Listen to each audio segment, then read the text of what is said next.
Assalamualaikum warahmatullahi wabarakatuh. Selamat pagi adik-adik. Nah, hari ini kita akan masuk ke pembahasan penerapan persamaan kuadrat dalam masalah nyata.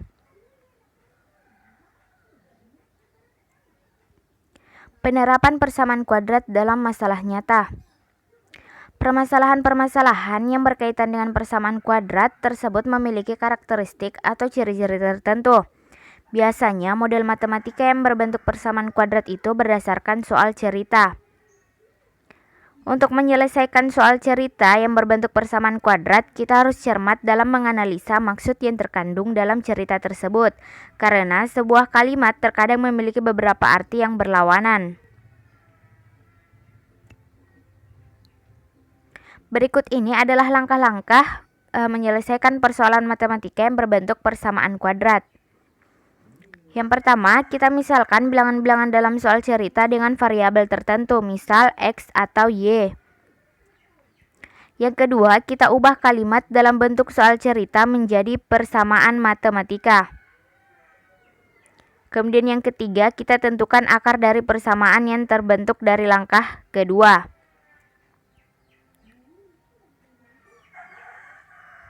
Nah, adik-adik harus mengingat kembali bagaimana cara menentukan akar persamaan kuadrat, yaitu ada 3. Yang pertama, faktorisasi. Di mana nilai B adalah hasil penjumlahan antara suku ke-1 dan ke-2, dan C adalah hasil perkalian antara suku ke-1 dan ke-2.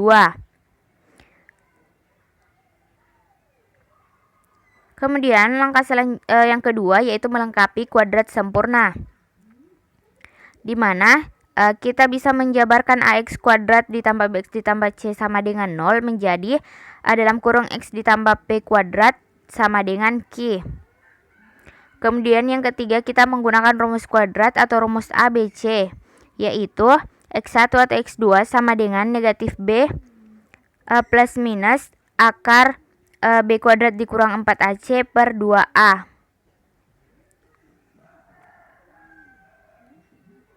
Kita masuk ke contoh soal. Selisih 3 kali kuadrat suatu jumlah apel dengan 13 kali jumlah apel itu sama dengan negatif 4. Maka tentukanlah jumlah apel tersebut. Nah, penyelesaian. Langkah pertama yang diperlukan adalah kita harus mampu menjelaskan bahwa karakteristik masalah dalam soal mempunyai model matematika berbentuk persamaan kuadrat.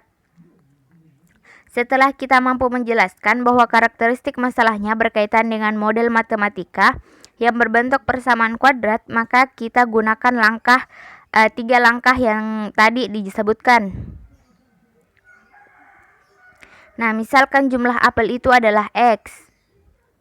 Nah, berdasarkan ketentuan pada soal, kita peroleh hubungan sebagai berikut. 3x kuadrat dikurang 13x sama dengan negatif 4. Kemudian, kita tentukan akar-akar persamaan kuadrat tersebut dengan menggunakan metode pemfaktoran sebagai berikut. 3x kuadrat dikurang 13x sama dengan negatif 4 akan menjadi 3x kuadrat dikurang 13x ditambah 4 sama dengan 0. Diperoleh akar-akarnya dalam kurung 3x kurang 1 dikali dalam kurung x kurang 4 sama dengan 0. Sehingga diperoleh x sama dengan 1/3 atau x sama dengan 4. Dengan demikian, karena jumlah apel tidak pernah dalam bentuk pecahan, maka kita ambil x sama dengan 4. Jadi kita peroleh jumlah apel pada soal adalah 4.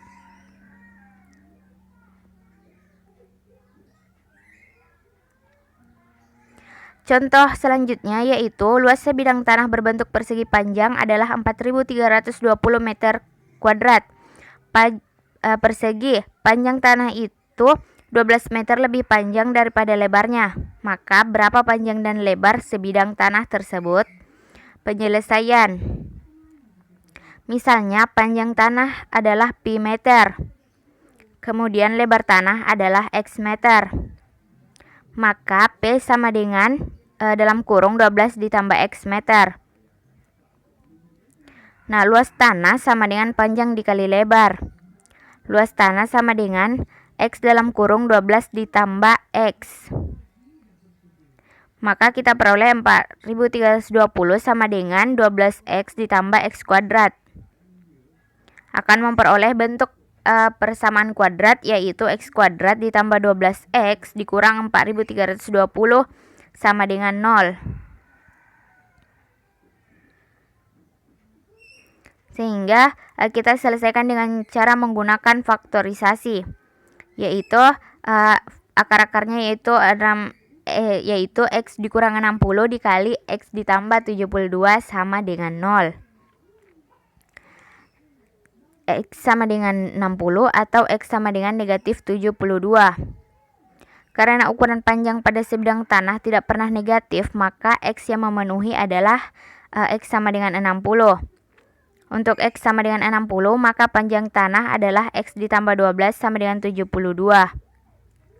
Maka panjang sebidang tanah tersebut adalah 72 meter dan lebarnya adalah 60 meter.